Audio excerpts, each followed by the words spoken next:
आज रायगढ़ जिला मुनिगुड़ा तहसिल अंतर्गत चेरंगपाई ग्राम में राज्य सरकार पक्षर जंगल जमी पट्टा बंटन कार्यक्रम अनुष्ठित हो जाएगी।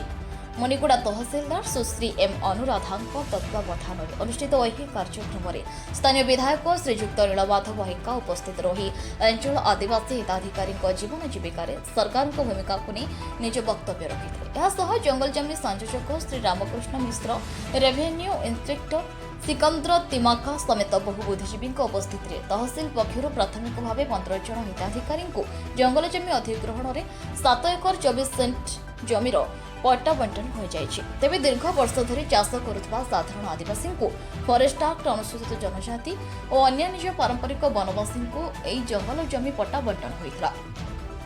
पट्टा बंटन बेले चेरंगपाल ग्रामर लाछिंद्र कुटरुका, डंपू काड्राका, भक्त ओलारका, गोविंद ओलाका, देवेंद्र कुटरुका, नवीन कुटरुका, मोहन तुईका, माधव काड्रका, नकुल काड्रका प्रमुख उपस्थित थिबा बेले मुनिगुड़ा पंचायत सरपंच सरस्वती साबर, मुनिखोल पंचायत सरपंच पाइक जाकेका, मुनिगुड़ा ब्लॉक सभापति नीलांबर विभार, समिति मेंबर अनंग नाग, रमेश पाइका, सुरेश कौशल्या प्रमुख उपस्थित रहिथिले। तेबे सरकारी भाव विधिवत पट्टा मिलिथिबारु चेरंगपाई ग्राम में खुशीर लहरी खेली जाइछि।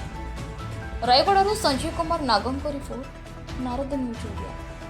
जे जंगल जमी अधिकार गोटे पट्टा बंटन कार्यक्रम होती कौन कह आज सरकार तरफ आमर मो जंगल जमी पट्टा बंटन कार्यक्रम थिला मो निमंत्रण थिला मु आसली किंतु हजार हजार वर्ष धरी आमर जो आदिवासी माने सब बसवास करके आसछंती एबे पर्यंत पट्टा पाई पारना होची दुखर विषय। आमे सरकार को निवेदन करुचु केमिति घर डी पट्टा पाइबे एवं जेतिकी जंगल जमी अच्छी आमर आमर पृथ्वी सृष्टि आमर जनजाति आमर आदिवासी अच्छा केमती समस्ते ये जंगल जमी पट्टार वंचित रहे ना से प्रति आमे दृष्टि देबू एवं सरकार को आमे जनइबू निश्चित भाव में समस्ते केमती पट्टा पाइबे जंगल जमी पट्टा पाइबे से दृष्टि आमे सरकार को दृष्टि आमे आनिबू।